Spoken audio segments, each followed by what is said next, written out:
just pressed the Let's Go Live button, which means we've got to wait for the stream to fire up all across the fruited plain of the internet on this lovely, lovely Thursday morning. We're here a little bit early today. We've got some fun activity later today that I have to attend to. Looking forward to it. But let's make sure the tubes are working before we get started. And it looks like they are. Let's go ahead and get started then, shall we?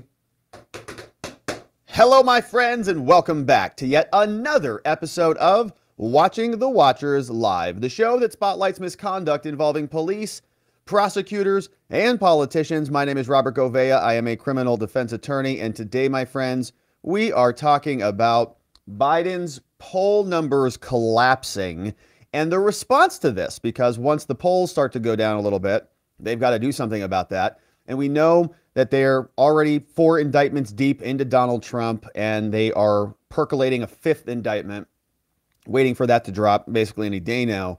But something else is happening. This 14th Amendment removal stuff, and it continues to evolve.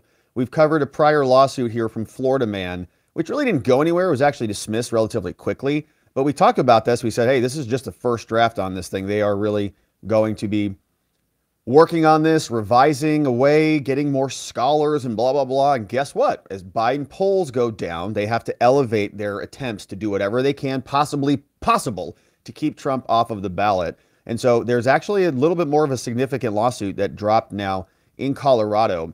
And there are so-called Republicans who are actually behind this lawsuit as well. 115 pages. We're going to take a look at it because I think that this is more along the trajectory of where this is going to go. And remember, it's not even really about whether they can remove Trump from the ballot at all. It's about binding him down in court. He's going to have to respond to this stuff. And if there's just one Secretary of State or one state that folds, it's going to be like a domino effect that goes around the country. So we're keeping an eye on it. Now, Schiff says it's totally valid, right? And they are just making this up whole cloth out of nowhere, out of the Constitution. It's basically insane. But again, the reason is why. Poll numbers are collapsing, and this is a clip from CNN that we'll get to. They're even like, it's like 4 minutes. They're like, yeah, Joe Biden's the worst. We've got Kamala waiting in the wings saying she's ready to take over. And we also have Dr. Jill Biden, who's sick with COVID. And so we're all waiting for the old switcheroo to happen. We'll check in with Trump's lawyer saying that they're not too worried about the 14th Amendment. Lindsey Halligan hopped on Newsmax and explained why this is much ado about nothing. So we'll go through all that, including spending some time on that new lawsuit, which should be interesting. We'll see what they are up to. And I think they're going to just do a lot of this. It's going to cost Trump money. It's going to cost Trump time. And it's going to just bog down the campaign right when they need all of those other resources to do other things. So we'll talk about that. Then, big news dropping yesterday was that Hunter Biden is supposedly going to get indicted soon. Any minute now. I say by the end of September, they are going to be forming a grand jury and leading to an indictment. CNN had breaking news on this, and so we'll check in with them, see what they had to say about it. But then we'll jump into the actual judge's orders and take a look at the documents where all this came from, because this was prompted by the judge, Judge Noreika, who, as we know, asked basically one question that derailed the entire Hunter Biden investigation, or the plea deal. She said, hey, I need an order. I need a status update. I've ordered a status update from you guys. And so we'll see what Hunter's defense said in terms of their update about what they think is happening in this case. And we'll also look at the actual update from the government before we jump over to reaction. This was from Meet the Press. And Meet the Press is where they give us a little bit more meat on the bones. So we'll see what else they have to say about what's happening with Hunter, because a lot of open questions here. What are they going to indict him on?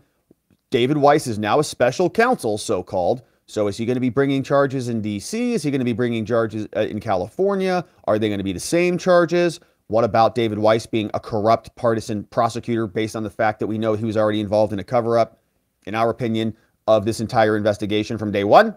Anyways, we'll get to that all soon.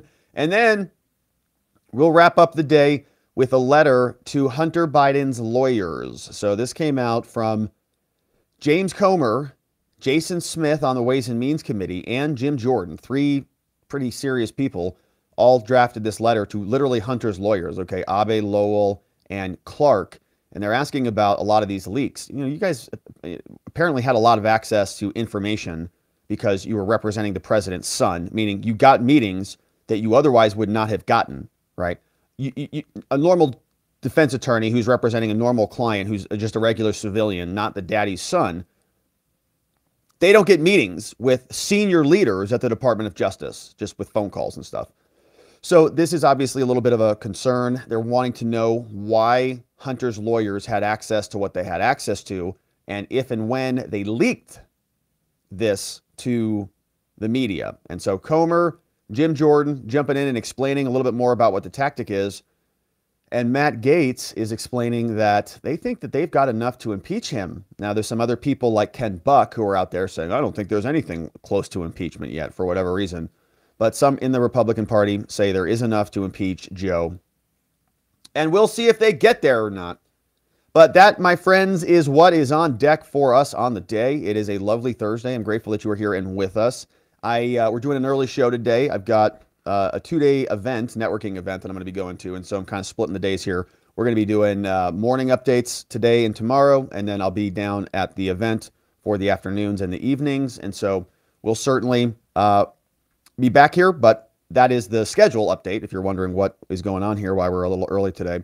We also have our new website, robertgovea.com, which is where you can go check out our new newsletter delivered to your inbox every day. We're working on some cool stuff for that to bring you some extra value into your inbox. We also have our locals community, watchingthewatchers.locals.com, where we do member-only streams. And when I'm down at my event, I'll be posting some members-only updates on exactly what we're going on. A lot of personal development stuff, marketing, business stuff, and mindset development, health, wellness, all that stuff. So check us out, watchingthewatchers.locals.com. We love our members. Thank you for supporting us, whether you're on YouTube or on Locals. We appreciate it. Also, before we get into the show today, let's make sure we're healthy and fortified, courtesy of our friends at Field of Greens, because we all would like to lose some of those leftover pandemic pounds or Labor Day pounds or whatever's going on there, but we're all sick of the ads for the weight loss pills, the fad diets. We've all been there, we've all done that, and we know they just don't work. But you know what does? Eating 5 healthy servings of fruits and vegetables a day. You do that, and the weight would probably just fall right off.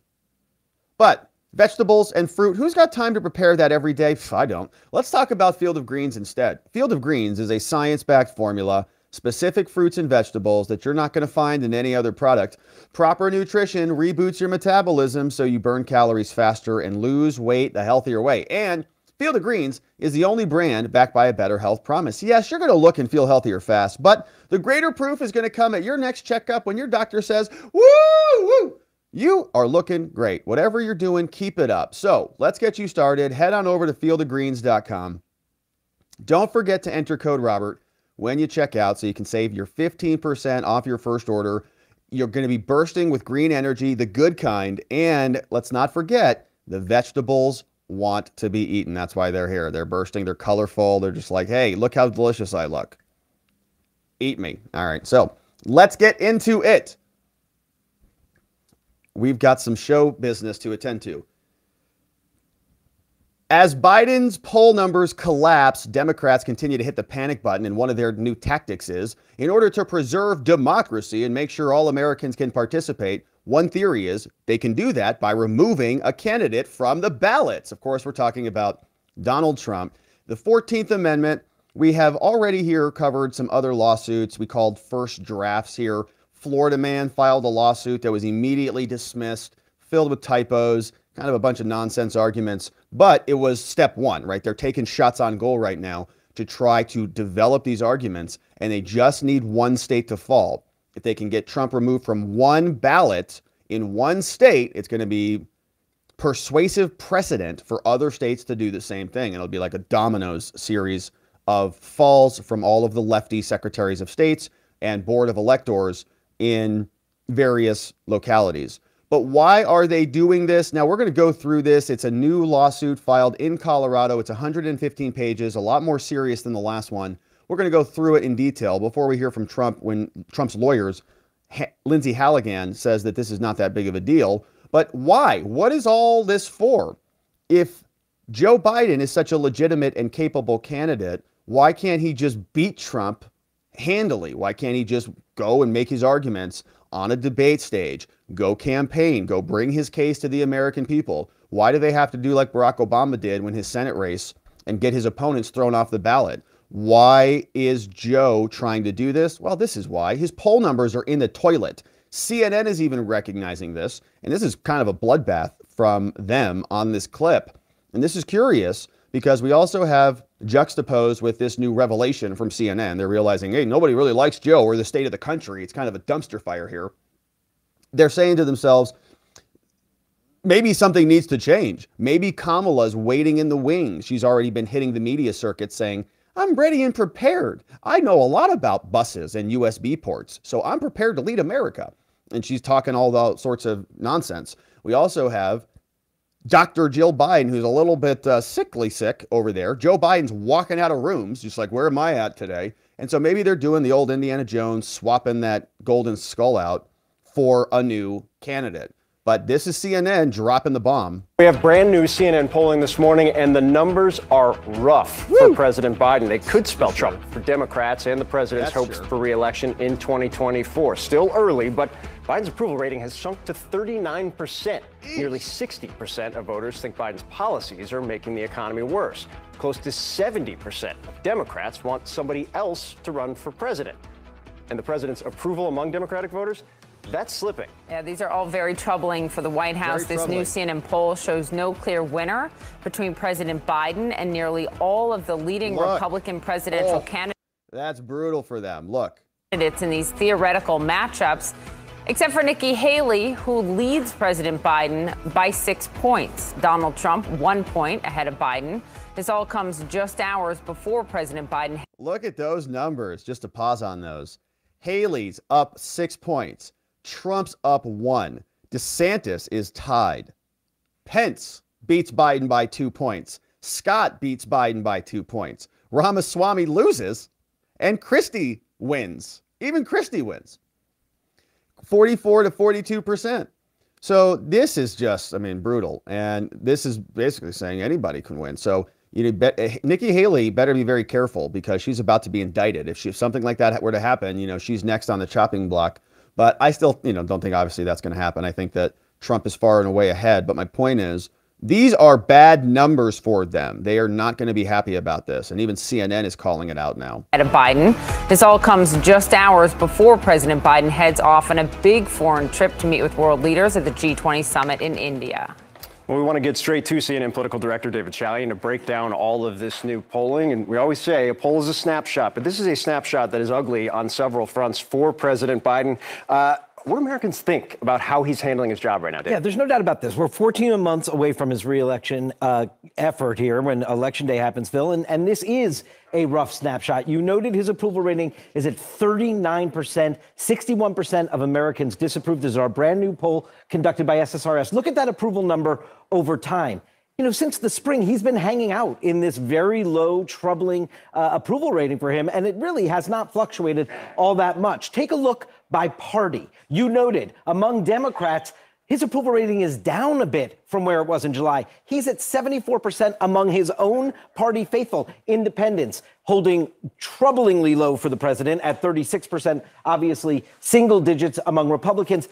And look at how Biden stacks up against all of his modern era predecessors at this point in their presidency. I'm just going to draw a line here to show us he's hanging out in this category with Trump and Carter. Something about Trump and Carter, they lost their re-election efforts. All right, so a couple things. Who knows if these polls are accurate or not, right? They could just be making up numbers. I think generally most polls are just kind of shots in the dark, and they're just numbers to talk about. There's a whole industry about it. I think you can doubt them, you can believe them, you can use them for whatever you want to use them for. I do think that they're interesting to watch trends, right? To see, maybe the same people who were measuring the same things are watching some trends. They're watching things go up or things go down. I don't necessarily know if who's above what or what the jockeying, if that all really matters, but stuff moves, right? Stuff goes up, big movements, and things go down in big movements, and you can watch the trends. Now, the other thing with polls is they are kind of push polls, right? They kind of want to program you a certain way. So now CNN's coming out and saying, oh, Nikki Haley, wow, she's on top. And it's like, hey,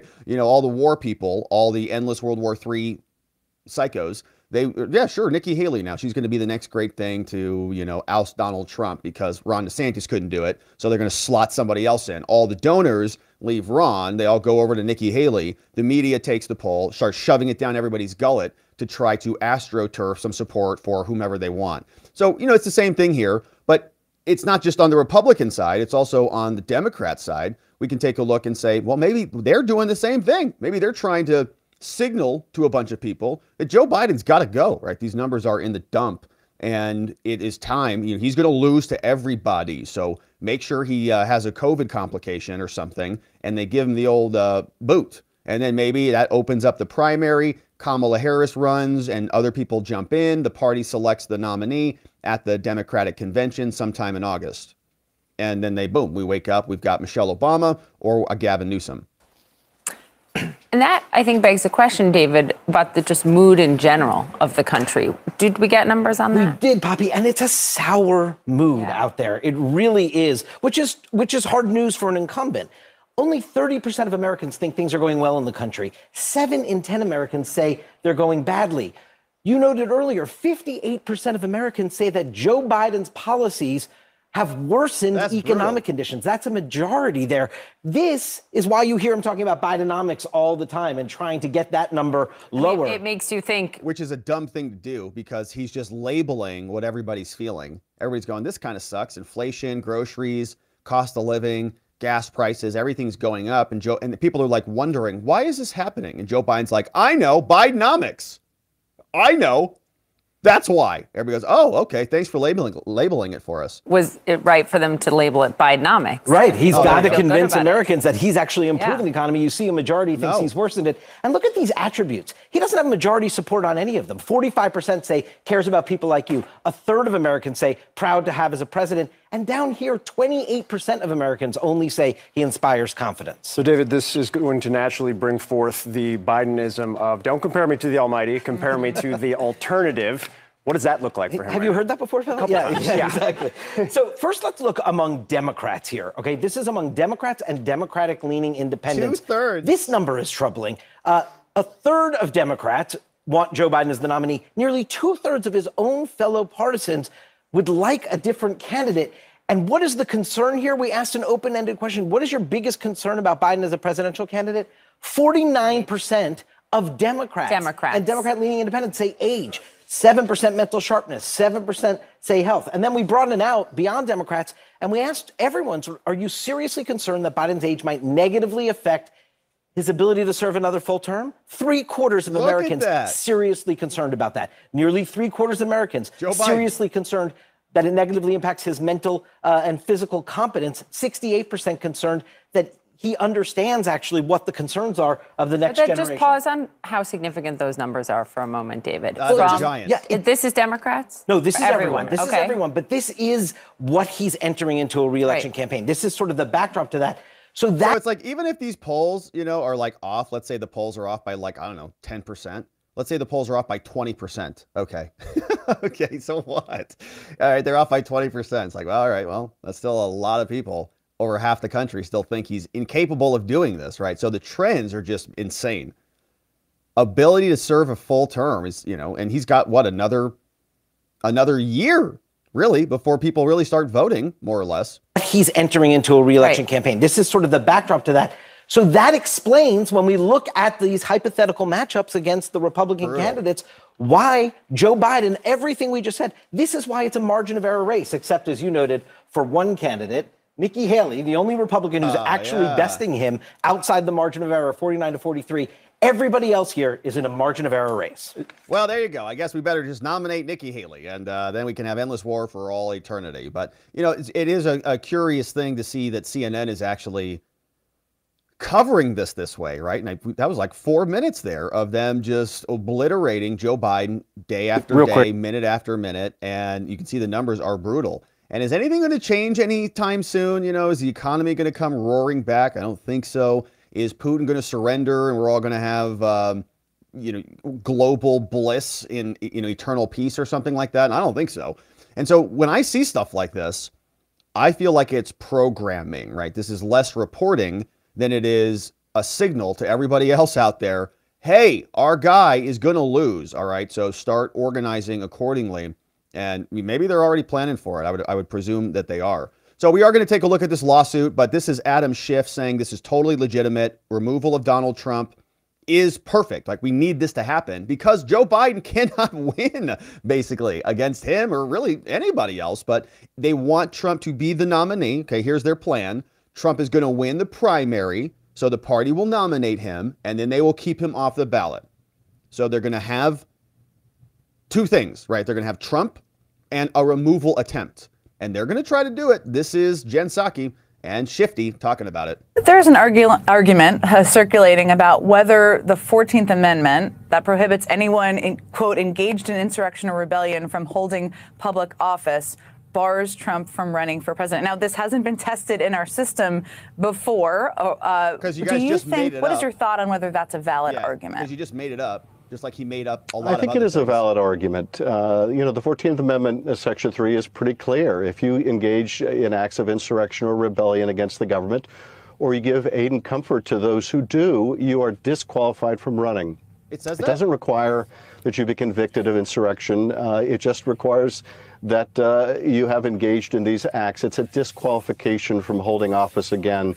And it fits Donald Trump to a T. Amazing. I think this will be tested when a Secretary of State either refuses to put him on the ballot or puts him on the ballot and is challenged by a litigant. I would imagine it will go up to the Supreme Court, and that's the big question mark through all of this, which is, what will the Supreme Court do? There are prominent constitutional scholars as well as prominent progressive scholars who believe that he should be disqualified. But will the court take that step? Ultimately, only time will tell. But I do think it is a very legitimate issue. By the clear terms of the 14th Amendment, he should be disqualified from holding office. All right. So these are the same people that lecture us about democracy and about insurrection and, participating in all of the elections. And don't you dare disenfranchise people from voting. If you ask for a signature or an ID, that's racist and blah, blah, blah, blah, blah. But that's all to enfranchise people to participate, unless it's participating for Trump, then in which case we don't really want you to participate at all. In fact, we'll just kind of, if a Trump type candidate, we'll just kind of wreck the election on election day, and then you can just deal with it. So Schiff is supporting others. These are Colorado Republicans who are now filing this, and this is a pretty serious one. This one's out of the district court. This is a state level case filed for the District Court, County and City of Denver, Colorado. This is not a federal case, right? So this is a different jurisdiction. Filed September 6th. You see 115 pages. Now, we're not going to go through the full thing. We'll just hit some of the highlights before we get some reaction from Trump's defense team. But here you see we've got the petitioners. This person, Norma Anderson, Michelle, Claudine, Krista, Kathy, Christopher Castilian. These are the people making the lawsuit. Responding is the Colorado Secretary of State. Her name is Jenna Griswold, and Donald Trump. And remember, in 2020, we covered a lot of litigation, a lot of pre-election litigation, and it was a lot of it very troubling, because what would happen would be certain groups, in many cases, it was Mark Elias and people like the Democracy Docket, who would file a lawsuit against the Secretary of State, but in many cases, it was a friendly Secretary of State. So it kind of feels like it's an adversarial lawsuit, like there's an actual versus here. But in some cases, and I'm not saying that this is the one here, but we learned it later, is that, these people have the same end game as the Secretary of State. So, for example, in Michigan, I think we'll see this exact same thing. We've got Jocelyn Benson in Michigan, who is, in my opinion, a rabid anti-Trumper, does not want Trump to win at all. And so she'll do anything she can to make that happen. Now, if she gets sued by a friendly group, then she's going to put up a fight, but then they'll negotiate a settlement that enables their end game. So it's kind of the same thing happening here. It's almost like it doesn't even matter sometimes what the actual end game of the suit is. If there's a settlement, if Jenna Griswold and these people settle something, for whatever reason, then that might cause some consequences. And, I'm not sure that that's going to happen here or not. I'm just proffering some alternatives. So here we've got the attorneys who are filing on behalf of the people filing the lawsuit. They've redacted their addresses. and contact information, but they come from an organization called the Citizens for Responsibility and Ethics in Washington. Donald Sherman, Nicholas Suss, Jonathan Mayer, and others, all making the suit. So we've got a table of contents. Now, remember the last lawsuit that we read through brought by Florida Man, which was dismissed pretty quickly. This one's a lot more substantive, all right? We've got an actual table of contents. We've got a factual background. We've got a whole separate, grouping of sections, and they're making significant arguments in 100 pages plus. So here is what we see. Now, these people, Norma Anderson, Michelle Priola, Claudine, Krista, Christopher, and so on, they are eligible Colorado electors. They bring the action under Colorado law to challenge the listing of Trump as a candidate on the presidential primary ballot and any future election ballots. They say Trump is disqualified based on the 14th Amendment, and they want this court to stop the secretary, Jenna Griswold, from taking any action that would allow him to get on the ballot. They're asking for an expedited hearing on this motion. So a lot more serious, right? This feels even just more substantive based on how it is assembled. Donald Trump, they say, tried to overthrow the election, and he sought to subvert our Constitution. He incited, now we're always looking for what is the triggering action that just makes this newly found and newly discovered provision of the Constitution self-executing. How did that work? He incited, exacerbated, and otherwise engaged in a violent insurrection, even though he's never been charged with this. This is a crime. I believe it's 2383.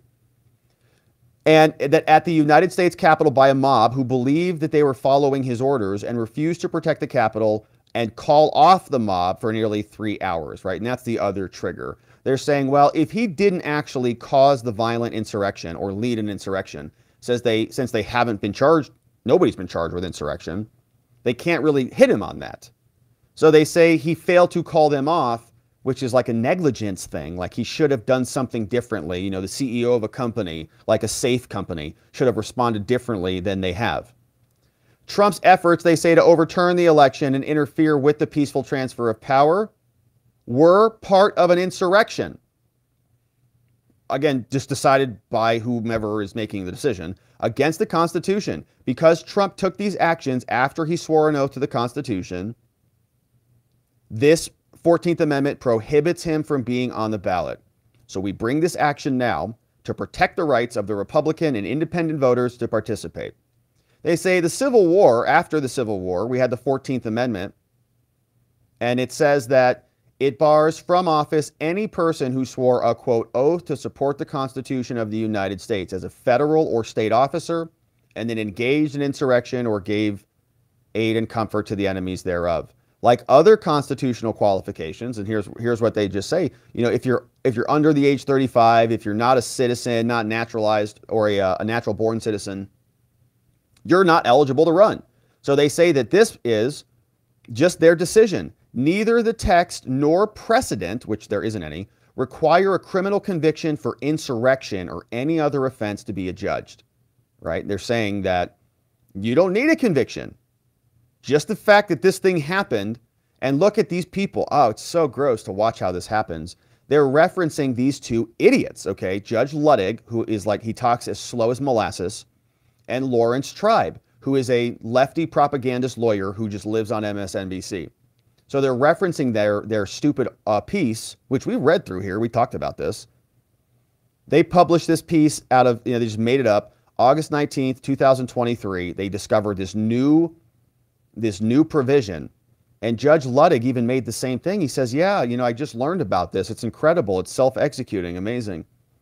Section 3, they say, is a measure of self-defense designed to preserve and protect American democracy. And they're citing a congressional session from 1866, which would have been after the Civil War, when they're debating the 14th Amendment. They're having these sessions. He's saying, this is what Section 3 is meant to be. They're going back, in other words, to what's called legislative history to dig into what created the 14th Amendment. They say it embodies the 14th Amendment's framers' recognition of the grave threat that an insurrection could harm our union. And they're citing some stuff. The idea being that one who has taken an oath to support the Constitution and violated it ought to be excluded from taking it again. Well, that's the thing, is somebody's got to make sure that that is an actual violation, a determination of a violation. You don't just get to make that up and decide. We already had an impeachment, second time. That didn't lead to anything. And we've got criminal charges for things that are not insurrection that are working their way through the courts right now.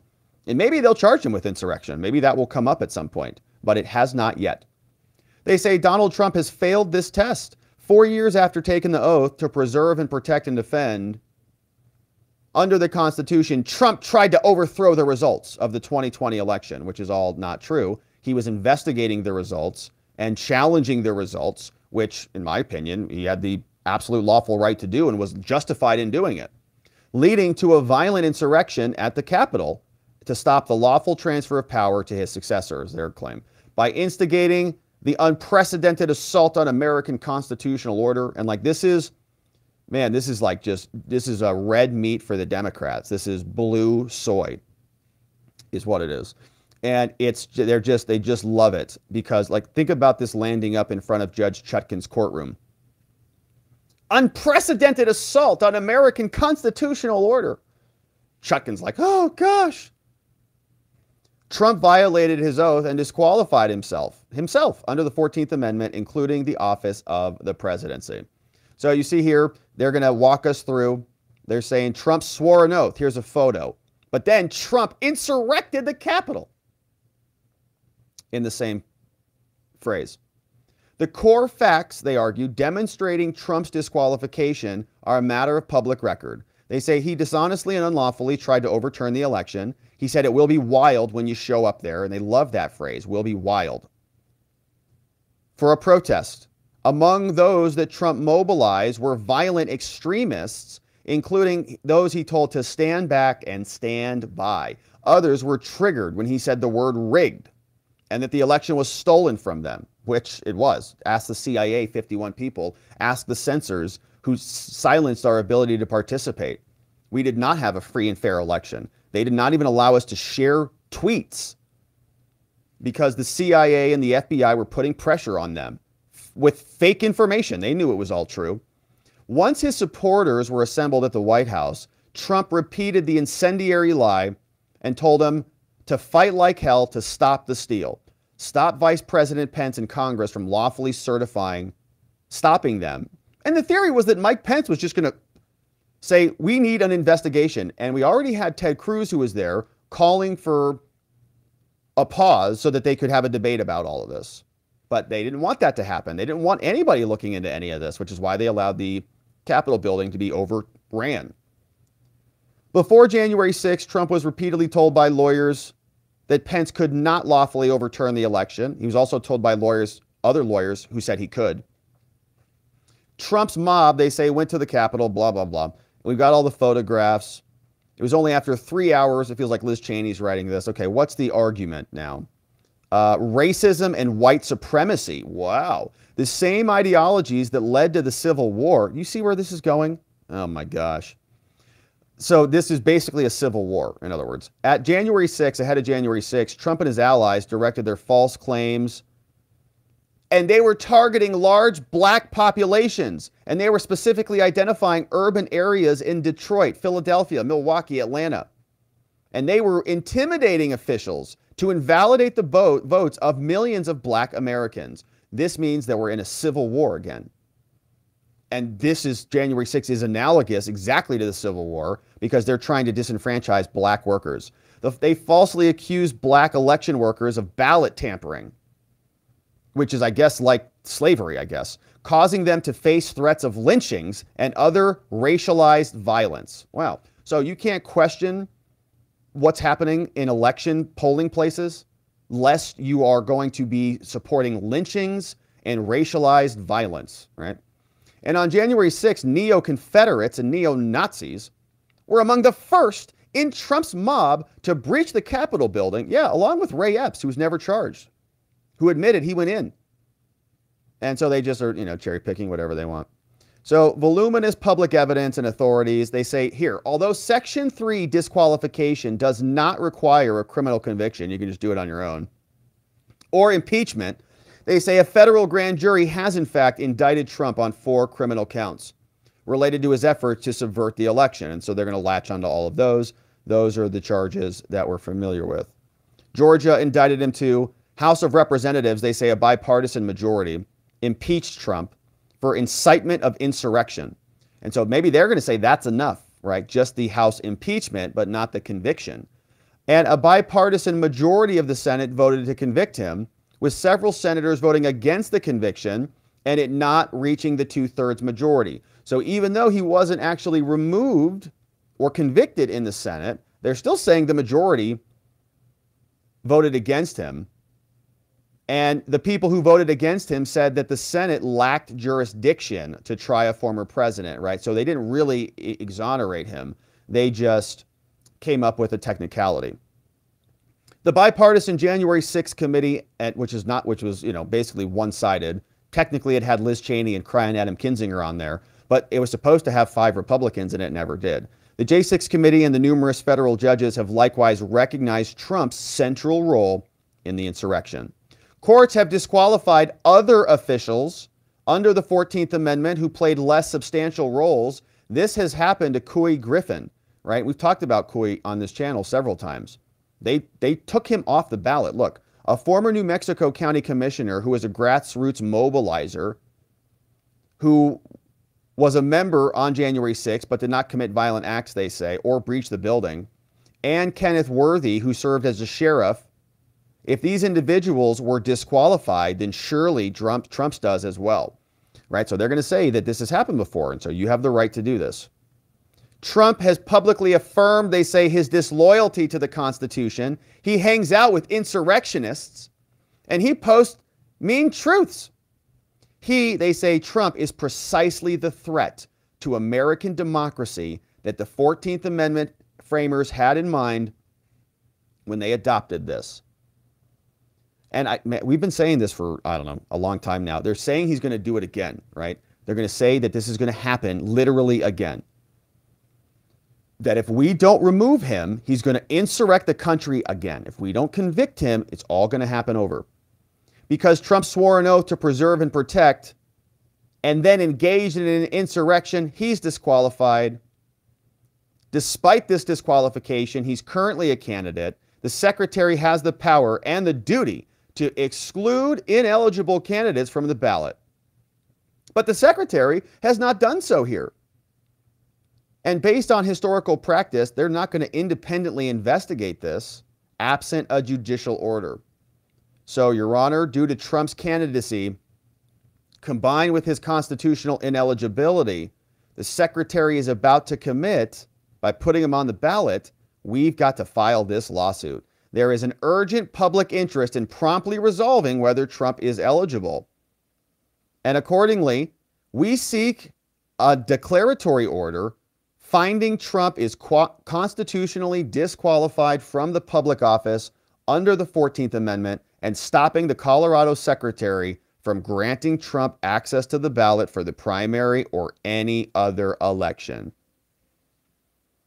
And all you need is one judge, right? This is obviously unconstitutional, but all you need is one judge somewhere to say, gosh, that sounds right, and I think you're right. I'd like to get appointed to higher judgeship or higher office or whatever, and I would like to just go ahead and make sure this never happens again. And so they'll just go ahead and support it. They're just going to keep firing these off, right? This is a monster lawsuit. I just want to share. We're not going to read, obviously, the rest of this, but it's monster. Okay, a lot of work, a lot of money went into this.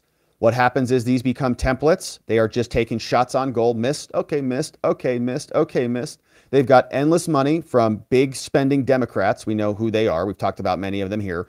Billions and billions of dollars going into to this lawfare game. And as we scroll all the way down here, they say at page 103, here's what they're asking the court for. An expedited hearing on this petition, declaring that Trump is unconstitutionally or is disqualified under the 14th Amendment and is constitutionally ineligible to appear on any Colorado ballot, saying that any action by the Secretary of Colorado allowing Trump onto the ballot would be improper under Colorado law and would be a wrongful act. So just saying, hey, Secretary, if you do this, you're in trouble. They want to enjoin Colorado, the Secretary, from taking any action that would allow him to show up on the primaries or the generals. And they also want to be awarded attorney's fees. Signed by Mario Nicolai, Martha Tierney, Eric Olson, Nicholas Sherman, and Mikhail Suss, which is sus. Jonathan Mayer also signing off on this from the crew. Citizens for Responsibility and Ethics in Washington, CREW. Now this, as we can see here, this is a much more serious motion. The last time we were listening to Florida Man and his lawsuit, we were kind of laughing at that. This is a little bit of a different deal. And again, it doesn't really matter whether it's constitutional or not, okay? The judges just do whatever they want in this new lawfare game that we're in. They don't care if you don't have time to read 12.5 million pages of documents. Who cares if there's 130 witnesses that they're going to call in Georgia and you need, 3 months to prepare for that? They just don't care. It's all about the end game, and they need fake excuses and legal justifications to do this stuff. And this gives plenty of them. And they're going to just latch onto it, and it builds, it snowballs. So do you see how it works? Lawrence Tribe and Ludwig, they create this stupid theory. They start pitching it on MSNBC. Asa Hutchinson picks it up. Chris Christie picks it up. It starts to grow. The seeds are planted. Then we get a lawsuit. Then we get a couple rulings. Then we get a couple precedents. Boom. The rest of it just goes on. And I'm concerned about this. I really think that this is going to be a problem unless the Supreme Court says something about this. And eventually, I think that they probably will have no choice but to do that. But for whatever reason, Trump's team, I don't think is ultimately too worried about it. This is what Lindsey Halligan, Trump's lawyer, said about it. No, it's according to, I think it's Judge Ludwig and Lawrence Tribe. Those are the two people that are pushing this. According to them, one single individual has standing to challenge whether another individual is qualified to hold public office.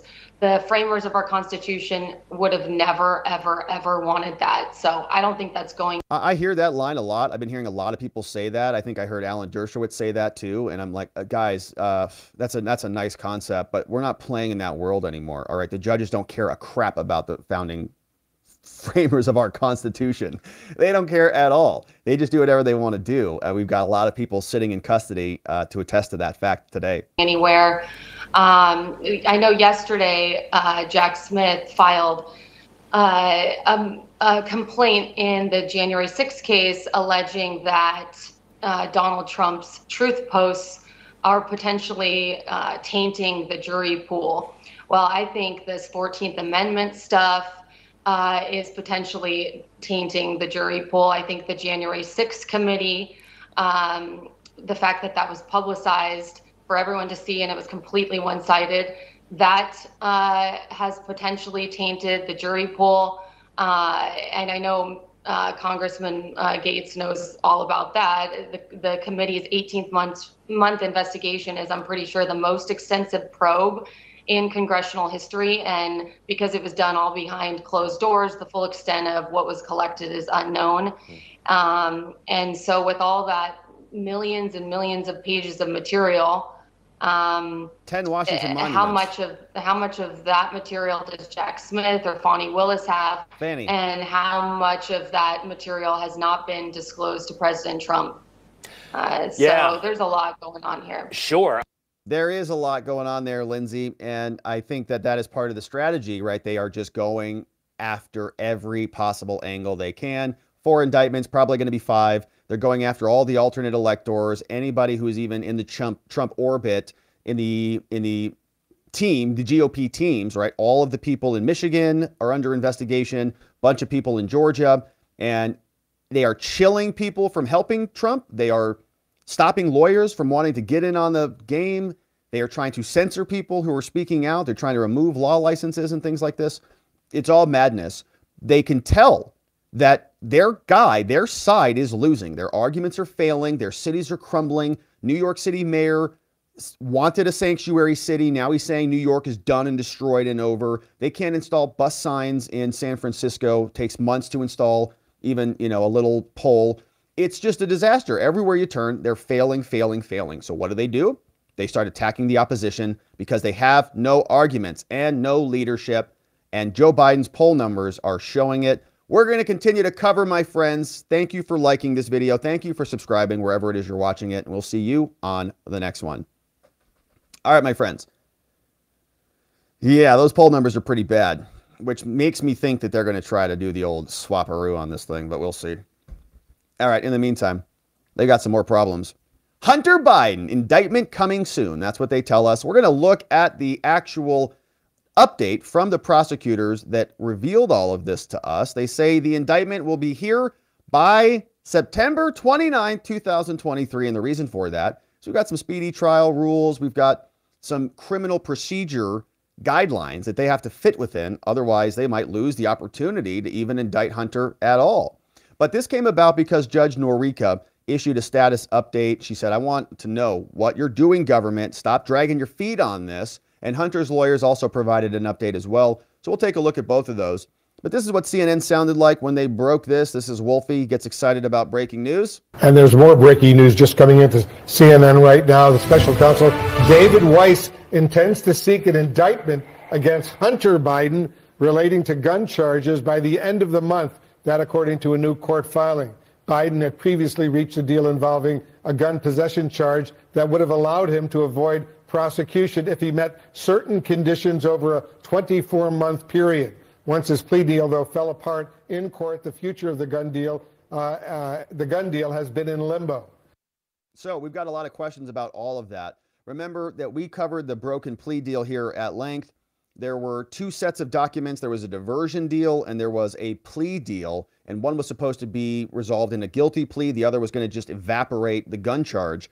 And as part of that gun charge, there was a very broad immunity provision that immunized Hunter from all sorts of prior conduct in his earlier years. And the judge asked a couple questions about that. The whole plea deal went awry when Hunter was not able to really answer a question appropriately. And so the judge issued this order saying, hey, look, on August 31st, says in view of the Speedy Trial Act, this is the judge just going through her calendar. She's sitting there with her court clerk. What's going on with the old Hunter case? She says, you know, I haven't seen anything from those guys. So it is hereby ordered that on or before Wednesday, September 6th, the parties are directed to provide the court with an update on the status of this case, including any steps they believe that the court needs to take. Ordered by Judge Noreika, Delaware court.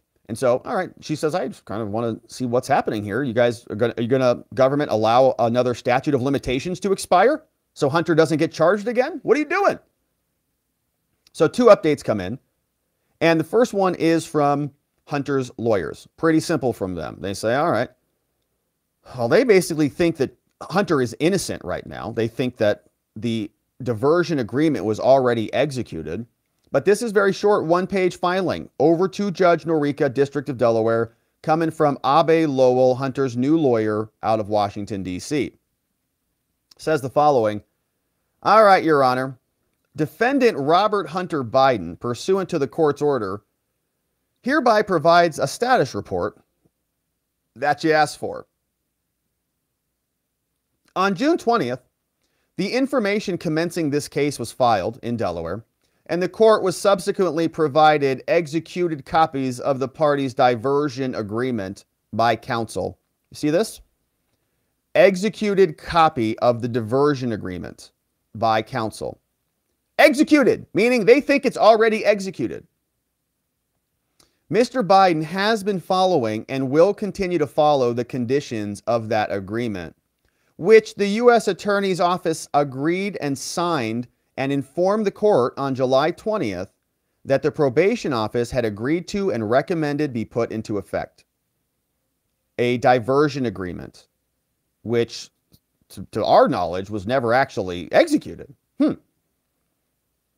And the government said the same thing. But Hunter's lawyers are still just playing along. No, we signed it. We signed it. So they're going to act as though it's already been executed. Which, as we know, the diversion agreement included the blanket immunity. Blanket immunity. So Hunter's team says, no, Judge, there's really no reason to even give you an update. We already think this case is closed, is what he's saying. It's already done and over. He's already following the agreement. He's already following the terms, even though nothing was ever actually entered in court. But they're saying this is a private agreement between Hunter and the Department of Justice. So the judge needs to be kept out of the whole thing. She's not even pertinent.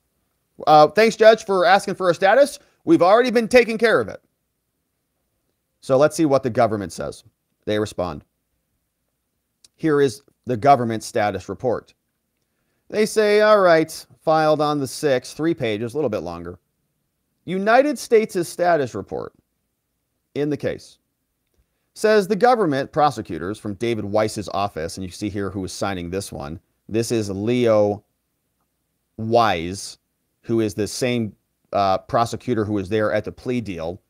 And, you know, these people were behind the whole scam deal in the first place. The fact that they're still working on this is like a joke. They should have all been fired immediately for concocting a scam deal.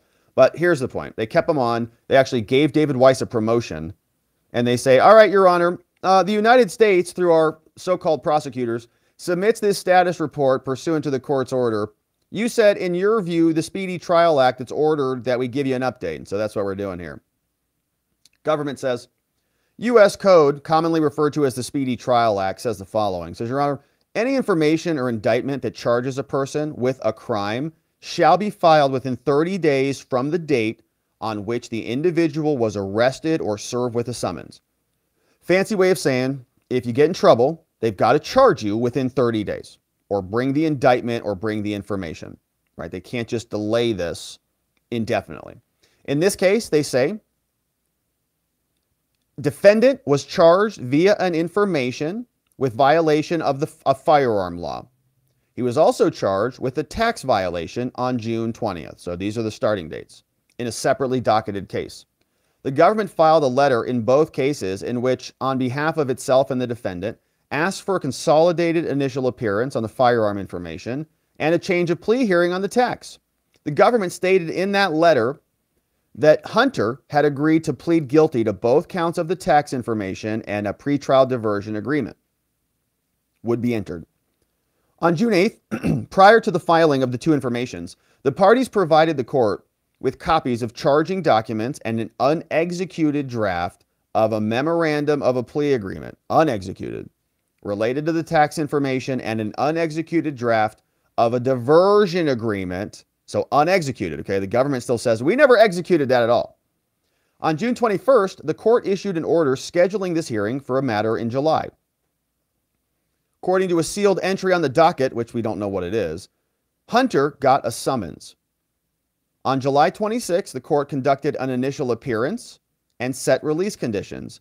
At the hearing, Hunter waived a preliminary hearing. The court also deferred a decision on the plea and the pretrial diversion agreement.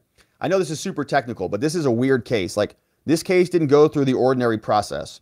You know, normally we see a search warrant and a criminal complaint that's filed somewhere, or we see a grand jury indictment that just pops up out of nowhere. We didn't see that. We saw this scam plea deal entered by information, and now we're trying to reverse and figure out what they did so we make sure we don't violate any of the rules.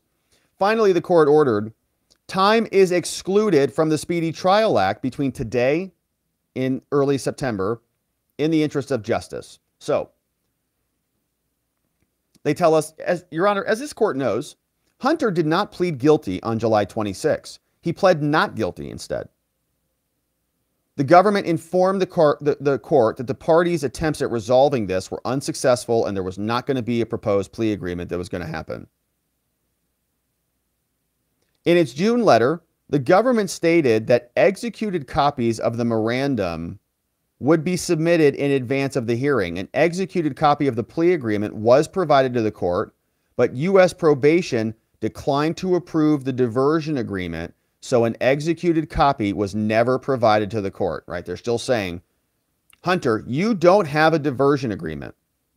But if they say, if some other court says that Hunter does, if a court of appeals says, yeah, you do, then he's immune.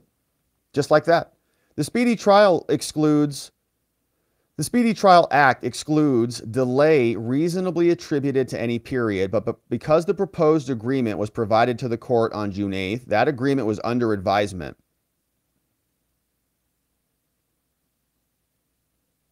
The proposed diversion agreement was under advisement from the date the case was formally initiated up and through the hearing, so he's doing his calculation. 30 days from the execution of the summons should therefore be excluded, meaning that the speedy trial clock actually began to run on July 24th. You excluded time, Judge, between this month and this month. Thus, from June to September, only 2 days have elapsed for calculating the 30 days within which an indictment must be returned. Thus, the Speedy Trial Act requires the government must obtain the return of an indictment by a grand jury by Friday, September 29th at the earliest. The government intends to seek the return of an indictment in this case before that date. And the government does not believe any action by the court is necessary at this time. So, Judge, hang tight. We are going to indict him.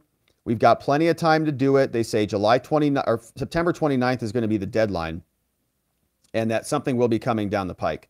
Now, I don't know what it will be, if it's going to be the same thing. Is it going to be misdemeanor tax charges? Are they going to charge the gun crime? Are they going to charge felonies instead of the misdemeanors? Are they going to charge the actual criminal conduct that this guy is responsible for, namely 600 pages of it? Or is it just going to be his tax compliance nonsense? So that is the letter from, that is the response from the prosecutors to the judge. And we know that there's going to be a lot of open questions about this. Even though the indictment is coming soon, what is it going to look like? This is what NBC News has to say about it. And you remember this guy, he was reporting outside of the Hunter Biden plea deal courthouse when the whole thing went awry. And he was out there like, what the heck is happening here? He has some inside knowledge about what's going on. Tom, explain this to us. Do you have any sense of what the potential charges against Hunter Biden could be? Sure. I think it's going to be a lot of what we've spoken about before and what you and I were both talking about outside the courthouse before that plea agreement dissolved, Ryan. I think you're looking at a case here that's going to be based primarily on tax charges. They're going to surround the years 2017 2017 and 2018. And I think the question now is whether or not Special Counsel Weiss will indict using misdemeanor charges or whether there'll be felony charges. And I think based on what they've telegraphed, it's possible that felony charges could be in the offing here. And then we have to figure out where those charges will be filed. He could file them now that he is special counsel in any district that he chooses to that has venue. That's the first thing he has to prove. And so the most likely scenario here that these charges are going to be filed in the Central District of California in the Los Angeles area, because that's where he will likely allege that this conduct primarily took place. So that's what we should expect between now and September. There's still a little bit of a lingering question as to this pretrial diversion agreement on the gun charge, being in possession of a gun while using narcotics. Now, that's where it gets a little bit tricky, Ryan, because Hunter Biden's attorneys have argued that that agreement is still in place because both sides signed it. Federal prosecutors say, well, not so fast. It didn't get the final signature that it needs from probation. Now, you might say, all right, Tom, well, like the tax charges in that plea deal, doesn't that just all go away and they'll include that in future charges? But there raises a bit of a legal question because that specific charge in statute has been challenged quite significantly in the federal courts and in the appellate courts of this country, and it has been beaten down. So the question as to whether or not prosecutors in a good faith could bring that charge against him remains very much an open question as to the terms of that agreement and whether it's in place as well, because there's clearly a dispute between both parties. So that's something that we're going to continue to have to watch, and then obviously any indictment itself. But it's now a foregone conclusion, according to prosecutors, that the son of the President of the United States will in fact be indicted, will be in court, and will be arraigned at some point. Yeah, we'll see if there is anything significant that comes in those new charges. I'm not so sure of it, but it is something that feels just like a total scam. I mean, if Hunter gets immunity here because the DOJ engineered, they broke this thing down, in other words, you can make a lot of money in a mess. You can do very well in a mess, right? People can crush it when there's a lot of gray area. And if Hunter's lawyers were able to create enough gray area and the DOJ was so, incompetent or complicit that they just allowed this deal to be signed that will somehow be argued to give him blanket immunity for all of his nefariousness, that is malpractice that is unethical, and there should be some serious consequences for that. Will that happen? Time will tell. We'll continue to cover, my friends. Thank you for subscribing wherever it is you're watching this, and we'll look forward to seeing you on the next one. All right, and let's wrap up with one final segment on the day, and this is a good one. We've got a letter to Hunter's lawyers. Congress has questions for Hunter's lawyers. We know that they have access to some very important people that they would otherwise not have access to. Hunter is Joe Biden's son, and so most defendants don't get to pick up the phone call and start ringing people at the Department of Justice for upper echelon meetings. But that's exactly what Hunter's lawyers did, and they may have turned around and leaked some of the insight from those meetings to the media. And now Comer and Jason Smith and Jim Jordan all want to know more about it. Matt Gaetz says there's enough evidence here about obstruction and other criminality to support impeachment. But this is the letter that came over from Congress. 3 people that we know well here, Jim Jordan, Jason Smith, and James Comer, all sending this letter directly to Hunter Biden's lawyers. And here is those 2 attorneys. We've got Christopher Clark, the same guy who was there on the plea deal when it was botched, the same guy arguing for Hunter for years now. He's withdrawn from the case. The case is now landed with Abe Lowell, who we've heard from here several times. And this is from Congress of the United States. September 6th is when this thing was sent over. And Congress says, hey, Hunter's lawyers.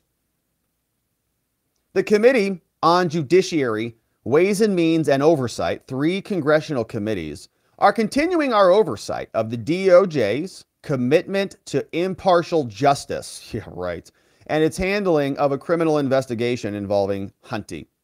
On July 26, Hunter appeared before Judge Noreika, shout out to Judge Noreika, in District of Delaware for a hearing on an apparently unprecedented plea deal, by the DOJ's own admissions on that one, involving Hunter Biden, agreed to by the DOJ's Office for Delaware. However, Congress says the plea deal fell apart when prosecutors and defense attorneys could not provide answers to very routine questions posed by the judge. A little over 3 weeks later, Hunter's lawyers, on August 19th, after this happened, the New York Times and Politico, they published separate articles providing detailed accounts of failed settlement negotiations between the department and Hunter's lawyers based on non-public information, including previously undisclosed documents and communications. And if you want to read them, here's the citations. The information contained in these articles, says Congress, reinforces serious concerns about whether the department has handled the case involving the president's son impartially and above board. There are a limited number of people who would have had access to the documents and the communications discussed in these articles, and based on the narrative set forth in these pieces, the committees believe it is highly likely that these materials were provided to these media outlets by or at the direction of the Biden legal defense team. And guess what? That's you. Given that these disclosures have been made to 2 media outlets, Hunter's lawyers leaked it to 2 media outlets, according to them, and that this information has already been widely publicized, no basis exists to withhold these documents and these communications. You've already disclosed them, including on the basis of any purported duty of confidentiality, work product, or other privilege. So don't try to assert that you can withhold this stuff from us. Previously, they cite a DC Circuit case. Here is what they want. So accordingly, so that the Oversight Committee, the Ways and Means Committee, and the Judiciary Committee can fulfill our oversight obligations, please produce the following. Hunter's lawyers. They want to see a 32-page letter from Mr. Clark, Hunter's lawyers, to David Weiss. That was referenced in the Politico article. 32-page, we call these deviation requests or something similar in criminal law. It is a negotiation letter, 32-page letter to David Weiss. This is why my client is innocent. This is why there'll be big problems for you if you don't do this thing. So Congress wants to see a copy of it. They also said, and we read this here, that there was a 100-slide PowerPoint presentation that they also used. And I said, shout out to the PowerPoints. I mean, gosh, we love our slides and mind maps here. You know that. All emails from Mr. Clark they want copies of. From Hunter's lawyers to the head of all these different divisions, legal counsel, Office of Legal Counsel, tax, Office of the Solicitor General, Lisa Monaco, Merrick Garland, General Bradley Weisenheimer, all seeking meetings. They're all listed in these articles, so give us the info about them. The May 11th email is also referenced. That's from Deputy Attorney General Bradley Weisenheimer talking to Mr. Clark. And so Hunter just went up the chain of command, right? He wanted to really get to Merrick Garland, but his lawyers were talking to everybody. And Deputy Attorney General Bradley was one of them. And again, you know, most people don't get this privilege. You say, I want to talk to the top prosecutor in the country. They get the heck out of here. What are you, nuts? But Hunter's lawyers get that because of who his daddy is. The May 18th communication between an attorney for Hunter and 2 prosecutors for Delaware, including the first draft of the proposed deal. Give us that copy. We also want, yes, this is what we all want, the communication between Leslie Wolf from the DOJ and Hunter's lawyers that included a list of must-haves for a potential deal. What must be included? Leslie Wolf was the same woman who allegedly tipped off the Hunter team about the investigation of the storage facility. Congress also wants the May 19th communication between Leslie Wolf and Hunter's attorneys, where Wolf points to another deal with another camera company that's also referenced in the article. Communications between Hunter's attorneys in Delaware and a draft of the diversion agreement. There was a June 2nd email from Ms. Clark to Mr. Clark to Leslie that included a sample immunity provision. We want to see what that says. A post-June 2nd email between Hunter's attorneys and prosecutors where the deal was line edited that are referenced in the article. Another email to Leslie Wolf with the final immunity provision. Emails from Weiss's top deputy to the press. Politico referenced that. Look at all this stuff. An email from Hunter's lawyers about a press release that they were going to release. A June 19th email from this woman, Shannon Hansen, U.S. Attorney's Office.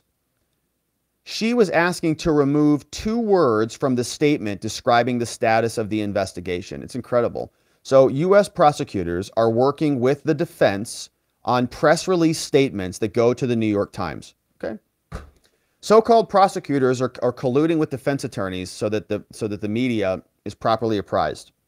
The pretrial diversion report sent on July 24th from the probation officer. They want that. Communication from the U.S. attorneys, prosecutors to Hunter Biden's lawyers about the plea deal. Another August 7th letter suggesting changes, and all documents that are not listed here. Any conversations between Biden's defense team and the lawyers, and they're not going to get all this stuff. They're not going to get almost any of this. I don't think they're going to respond. They're attorney-client privilege. We didn't leak anything. Have a nice day. Please provide this no later than 5 p.m. on September 20th. My brother Joey's birthday. Shout out to Joey. Pursuant to Rule 10 of the Rules of House of Representatives, we have the opportunity to investigate this at any time. And if you refuse, and if you claim privilege, which is exactly what they're going to do, we may need to seek testimony from you about this disclosure since you don't have privilege, since you've already published it. Sincerely, your friends Jim Jordan, James Comer, and Jason Smith. That is the letter from Congress over to the United States. I'm sorry, over to Hunter's lawyers. And we've got James Comer and Jim Jordan here who are commenting on this, telling us what this means. And let's hear what they have to say about it. My experience covered. Absolutely. That's what it looks like, and that's what happened. And we have instance after instance throughout this whole investigation to where we've uncovered more information about where the IRS investigation into Hunter Biden, which, as we've heard from the IRS whistleblowers, was leading directly to Joe Biden, was obstructed. And I can tell you from my experience over the past 9 months leading this investigation of Biden's all the influence peddling schemes, that we've been obstructed at every turn, not only by the Biden attorneys, but also by the Department of Justice, by Homeland Security now. We've been obstructed by the media. We've been obstructed by Democrats on the House Oversight Committee, the FBI, and the list goes on and on. But we're still able to produce evidence, new evidence every week that no one knew beforehand. And I believe all this evidence that we've gathered, we're finally starting to piece it together and put together a timeline. And what we're finding is very concerning about the current President of the United States. Let me get to you, Jim Jordan. Can you explain that, and this gets to the heart of your investigation in the Judiciary Committee, and that is whether or not the FBI and DOJ are politicized and whether they're weaponized. That sounds an awful lot like, to me, the DOJ is weaponized and they're using the FBI and now even Secret Service?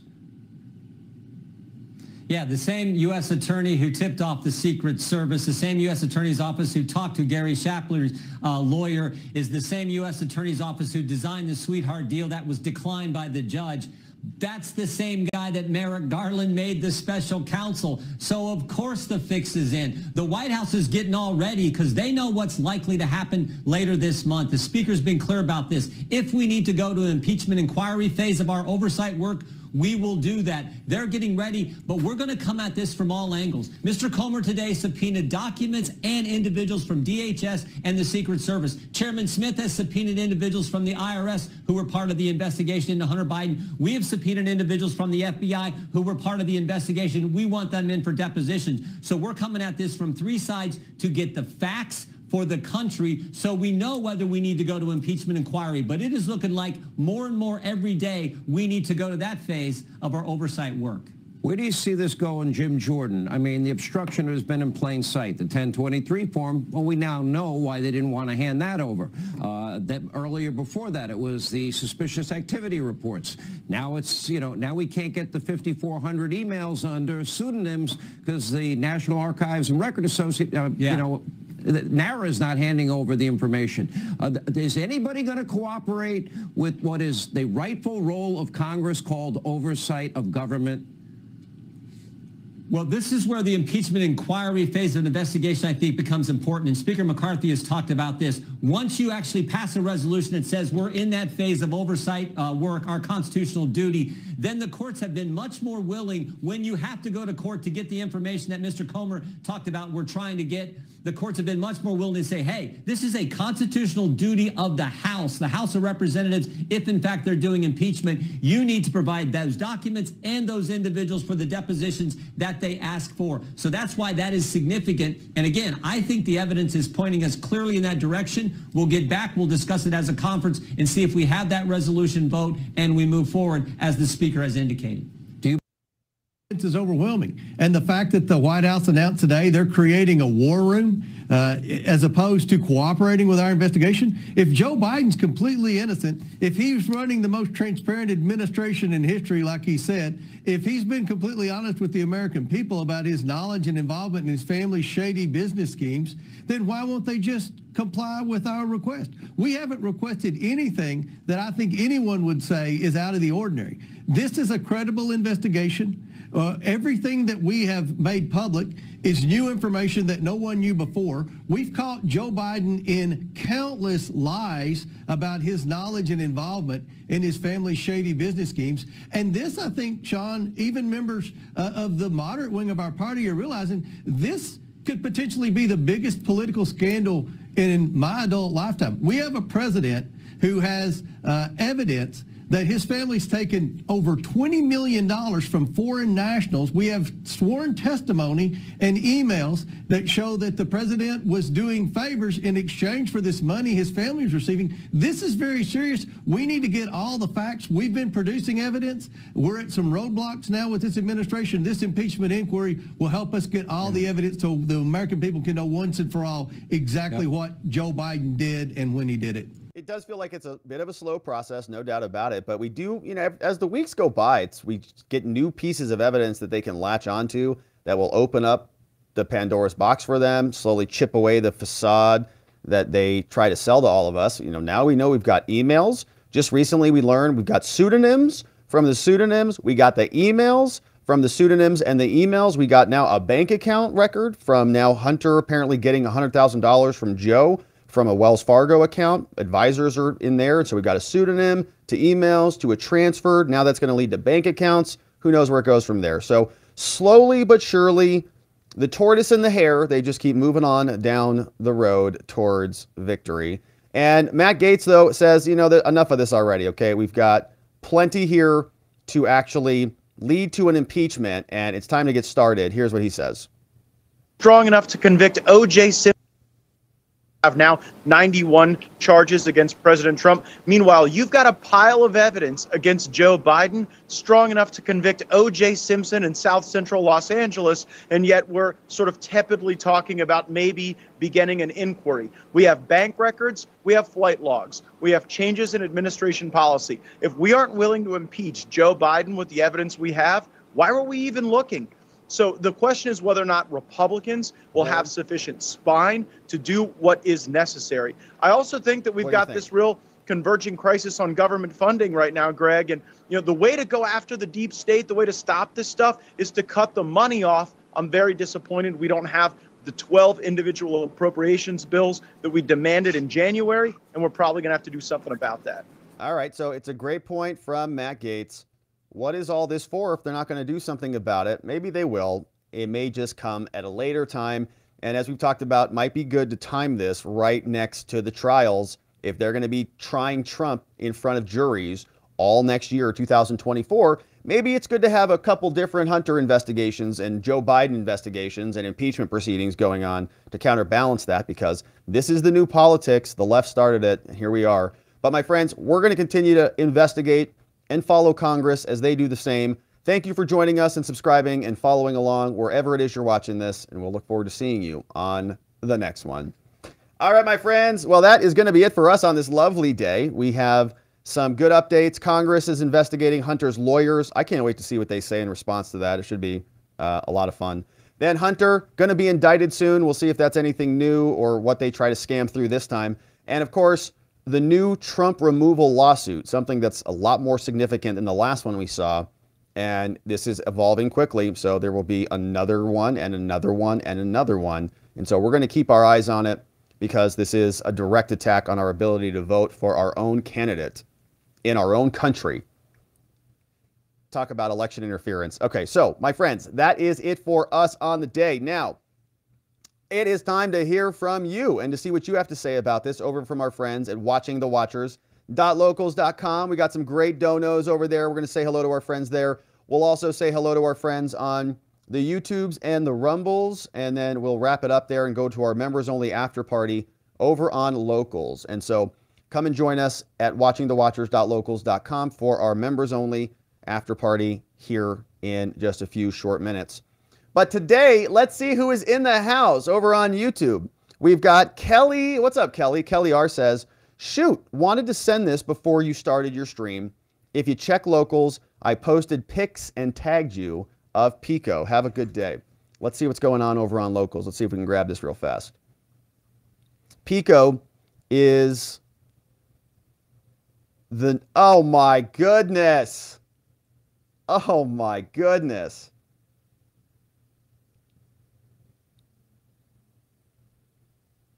Oh, let's see. Okay, so that's not him, right? There he is. Okay, hang on a second. All right, so this is Pico, my friends. This is over on Locals. Okay, so this is Pico. What a cute boy. And that's with the that's Pico with the neighbor's friend, and then this is the neighbor's. That's Pico, man. What a handsome boy. Look at that boy. Oh my goodness. So thank you for sharing that, Kelly R, over on Locals. So fun. What a good looking boy.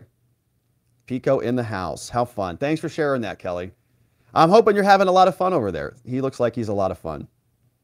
How cool. What a real good boy. Real good boy.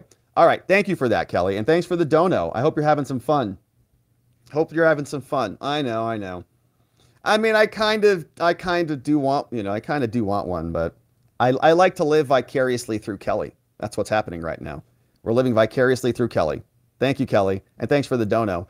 S. McGee says, did you see the Supreme Court decision with Carrie Lake? I did not see that. No, and Voice says the same thing. Sent you a message on Twitter. If you haven't seen it, something broke loose for Kari Lake. Let's take a quick look. See what we've got here. From the Arizona Supreme Court. Now, is this about, so there's a couple things going on. Like, I don't know if it's about her FOIA request or whatever, but I don't think I see it for some reason. Anyways, okay. So thanks for the heads up. I'll take a look at the Kari Lake stuff. Thank you, Voice, and thank you, S. McG. Kari Lake, maybe we'll talk about that tomorrow. We got this one from Alexander Wise, says, God bless you, Rob. Hope your birthday was great. Man, I had a great birthday. I had the best birthday ever. My heart was very, very full, still very full. I had a great time spending the time with you. I had an awesome time with my family. We had great spaghetti and meatballs. My mom brought down this whole setup. You know, she basically she came down here and like catered a whole meal.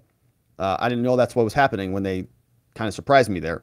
And we had a great meal. We had a whole dinner. It was just beautiful. We did some presents, had some homemade ice cream, and it was a beautiful, beautiful, beautiful birthday. And shout out to Mom. Thank you, Mom. Love you so much. And to my fam. We had a great time. And thanks everybody for the love yesterday. It was a great birthday. I'm so blessed. I'm still happy. You know, I'm still thrilled. So thanks for asking about it, Alexander. We got Nobody says a free esoteric PDF book. This one's by Benjamin somebody. Cremy. Profound insight in simple terms. Seek truth. The book is called The World Teacher for All Humanity. Says find understanding and hope from Nobody. And so I guess you would search for that by Benjamin Cremy. All sounds good. Thank you, Nobody. I haven't heard of that one. I'll have to take a look at that one. I like esoteric books. No doubt about that. I like reading the far out there stuff. So thanks for the suggestion. We got, 5 membos coming in from Quantum Thug Life, bringing in 5 membos. And let's see if I can find out who those are in particular. So I'll scroll back and see if we can dig those up. But what's up? Thank you for doing that. Quantum Thug Life, bringing in 5 new membos in the house. You know who you are. Welcome aboard. Quantum Thug Life, bringing you in from multiple different dimensions. Appreciate you. We've got this one from Patriot. Thank you, Patriot. Very generous of you. Patriot1111 says, I wanted to send you something for your birthday, but I didn't have a way to get it to you. Put this towards a coffee mug with Trump's mug on it. Make sure to get it from his MAGA store. Much love, Rob. Happy belated birthday. Thank you, Patriot. That's a nice gift. You know, I'll have to do that. I think that would be a great addition, because then I could just drink from it right here, the Trump mugshot, and cheers to it every time. Cheers! You know, I love it. Patriot, thank you for doing that. And it's money for a good cause. And thanks for being here. It's a beautiful gift. I'm very grateful for it. We got Michael L. Nixon sending in a dono. Thank you, Michael. I very much appreciate that. You've got a number 1. I think you're number 1. I appreciate it. B-Man says Biden and cohorts are trying to win by default. They shut RFK out too. And I'm betting by convention, they start locking down again, and Joe can go back to his basement, right? All of the justifications for the election changes last time, they're just going to bring those back up again. And I don't doubt it. I mean, they're doing it already. You know, Joe Biden is masking up. I know because his wife and all that stuff, but I feel like they're talking about it a whole lot more. And they need to change the field, the rules of the game and the field in order to win, because they can't win on their own. Raymond Loera says, are errors and omissions considered as perjury? They can be. I mean, yeah. I mean, if it's like an intentional omission, you know, you can sort of lie by omission and leave something out. So that could be considered perjury. It just kind of depends. You know, if it's a harmless error, if it's like an error about you just missed a filing or something, or forgot to attach a order or something like that, you know, they'll usually give you some leeway, because people are people and people make mistakes and everybody recognizes that. But if you are intentional, you know, if you're actually lying, if you swear an oath and lie under oath, then that's more, I mean, perjury is to stop you from lying while testifying, more or less. But there's some differences, right? Errors happen. And people can be mistaken. But if you're mistaken and you're testifying, right, it's better to say, I don't know, or I don't remember, rather than give a definitive answer. If you don't know, say you don't know. Don't say yes or no, right? Quantum Thug Life and Dolphin Fan is the man. You guys are bringing in some membos. Let's see if I can piece out together who we got coming in here, courtesy of these amazing invites. Are they not? Oh, they are. Okay, they're working. Okay. All right, perfect. We've got who's coming in. G. Use. We've got Holly C. Holly K. Diane B. We've got others coming in. This one, Ian Brown coming in, courtesy of Dolphin Fan is the man. Thank you, Dolphin Fan. And we also had Quantum Thug Life bring in some new membos, but I missed those. I don't see who they are. So Quantum Thugs, thank you for bringing those in. And everybody, you know who brought you in the house. Thank you, Quantum. We got Voice of the People, says, sorry, sent the message under Drunken Senpai on X. All right, I'll take a look at it, Voice. So those are the generous donos that came in, courtesy of our friends on YouTube. Thank you to our amazing YouTube friends. I appreciate all the support over there on this lovely Thursday. Let's see who's over on Locals before we jump over to X and see what's happening over on X as well. And here is what's up from our Locals fam. A couple comments in the house. Who do we have here? MAGA Hat is in the house. What's up, MAGA Hat? Says, breaking, Bill Barr's Right USA issues a press release acknowledging illegal Arizona ballot signature verification used in 2020 and 2022. Right USA announces lawsuit demanding an end to the corrupt process used in the Arizona elections. From MAGA Hat Stays. We've got NY says, Schiff doesn't realize he validated the argument that any Democrat was an executive of a sanctuary city, violated their oath under the 14th. Stay tuned. Well, I think anything. Yeah, I mean, if any Secretary of State can just decide on their own that somebody is disqualified due to insurrectionary behavior, whatever that happens to be, then we live in a world without much order, right? Everybody can just do whatever they want. It's a total free-for-all. MAGA Hat Stays says, do you believe that poll? I do believe the poll. I mean, you know, I don't know which portion of the poll. There were several different polls, but the polls that Joe Biden is not favored, I believe that. I believe that people are hurting out there, and you can feel it in your pocketbook. You can feel it when you go to the grocery store. You can feel it everywhere. So I do believe that people are irritated with Joe Biden about that. Now, you know, is Nikki Haley the strongest candidate to beat Biden? That I don't believe. Rocky says, holy malunkus. CNN's poll showing Haley as the leading candidate made my entire morning. Man, this stuff is better than good stand-up comedy sometimes. Seriously, how seriously they take themselves. It's just gold. Yeah, I think we call those kind of push polls, right? They're just kind of creating the outcome that they really want to see. Thrilled about it. Nikki Haley, because she supports the war in Ukraine. Yay. You know, very excited about that. We've got, thank you for that, Rocky. MAGA Hat says, funny, donors abandoned DeSantis and back Haley, and now she's leading by 9. Isn't it funny how that works, MAGA Hat? It's like they just get the memo. They're like, oh, okay, well, DeSantis isn't going to take out Trump, so how about Haley? And this does remind me of 2016. Remember this? It was like Trump was always on top, and there was always somebody else who's going to rise and fall, rise and fall. Ted Cruz had his turn. Everybody had their turn, and it never really happened. MAGA Hat says, Nikki Haley, really? And MAGA Hat is saying that, okay, so this is over from Predicted.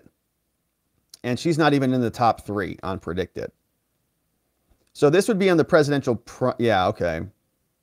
Yeah, and Nikki Haley's not even on the presidential election is not even on the list. Pete Buttigieg is over Nikki Haley. Wow, Vivek is on there at 7%. That's pretty amazing. Gavin Newsom's up there. I think that's probably a good pick. But the fact that Joe Biden's up at 44, you know, that's pretty amazing. All right, so thank you, MAGA. Very good polls on that one. Spud says, why isn't Ray Epps in custody? I don't know. Probably because Adam Kinzinger and Liz Cheney thinks he's a hero. He showed up on the FBI's most wanted list for being a violent offender. He admitted he was actually in the building. He was there at the first breach. He was a former Oath Keeper. So I don't know. Your question is as good as any question, probably because he's working with the feds. Rocky says, I keep forgetting, when are you having Carrie Lake on? Well, that's a good question. Do I have a good reason to have her on right now? Maybe this Supreme Court stuff that you guys just notified me about. I don't know if she's doing interviews or whatnot, but certainly would love to talk to her. Adesia says, freedom isn't free. Freedom isn't free. No doubt about that. We've got to work hard on it. And this is why I get a little bit irritated with people that are like, I don't follow politics. How do you follow politics? Politics is so beneath me. All right, well, the country's crumbling around us because you're not taking any active interest in your own self-governance. But all right. Don't Be Hating says, happy birthday. Sorry I missed it. Don't Be Hating. I'm glad that you're here. Thank you for being here. Thanks for the dono. And it was a beautiful birthday. Thanks for the well wishes. Grateful for it. All right, this one came out from MAGA Hat Stays. Says, Abe, AZ Attorney General Court ruling. Abe says, Abe Amadei released the following statement in regard to the final judgment signed by the judge. In a rare show of bipartisanship, attorneys from my team, Chris Mays, Adrian Fontes, worked together on a joint motion for final judgment that was signed. We are now able to proceed in the next step of our election challenge to appeal to the Court of Appeals. I'm committed to ensuring the will of the people is honored. Arizona's Constitution demands that the person with the most votes is entitled to the office. We're going to fight to count the 9,000 uncounted ballots that were withheld from our attorneys in the court. The government does grave harm to its legitimacy when it withholds evidence. Yeah. Democracy dies in darkness, so too does justice. Given the exceptional delays in this case and the stakes, we'll be filing a motion for an expedited appeal. Justice delayed is justice denied. The closest race in Arizona history, with the biggest recount discrepancy in history, deserved to have its day in court in a fair and impartial trial. Good news, yeah.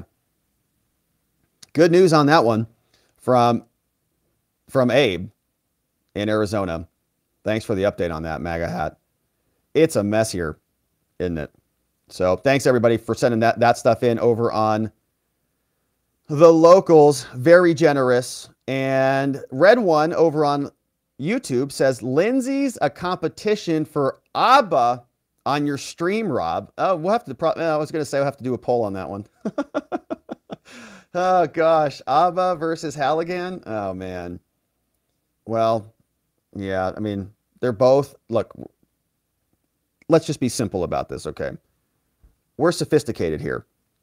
And we know that the reason they're on Trump's team is because of their sophisticated legal analysis, obviously. All right. And so, my friend, I don't know if Halligan's married. That's a good question. But okay, my friend. So thank you so much for that very generous support here on this lovely Thursday morning. I don't know. I don't know. But we are going to leave it there. And so, of course, I appreciate you joining us on this lovely morning. We are going over to watchingthewatchers.locals.com for our members only after party. And we'd love to see you hang out with us over there. If you're a YouTube member, you can join in on the after party, but just grab the Telegram link. It's a separate app, and you can grab the link on the community tab section on YouTube and then join us and hang out for a little bit longer. Watchingthewatchers.locals.com. Also, our brand new website, robertgovea.com, is a place where you can get the daily show reports, get access to the daily newsletter, access the mind map tutorial, and a whole bunch of other stuff is coming soon. robertgovea.com. We also want to remind you about fieldofgreens.com, and our friends at Field of Greens are amazing. You can get your real organic superfood over there at fieldofgreens.com. Don't forget to use code Robert at checkout. Also want to shout out our mods and our meme smiths on the day. Big shout outs to Vientikis, K Bean. We got Just Cause. We got Play and Hooky. Ronnie Cole, our friend Zulu. Beyond Geo. We got Zach Nichols, John Allen, Janek, Dog Digger, Donut Mind Me, John McGarvey, our meme smiths, Gigam Gigam, Nathan NA10, and our friend Sleepy Dog Lee, all helping to maintain the fort for us on the stream. And we are grateful for all of our mods in the house. And so, my friends, we are going to leave it right there. I've got an amazing event that I'm going to be heading to today and tomorrow, and so I'll be posting some updates for our members. But the plan is to be back here tomorrow about the same time for another Friday show. So we'll be early in the morning. And so if you want to join us, make sure you turn that notification bell on so that we do not miss you. But that is going to be it for us on this beautiful day. I hope you make it a great day ahead. And I hope to see you right back here tomorrow so that together with your help, we can shine that big, beautiful spotlight of accountability and transparency down upon our system with the hope of finding justice. Make it a beautiful night, my friends, and a beautiful day. I'll see you right back here tomorrow. Bye-bye.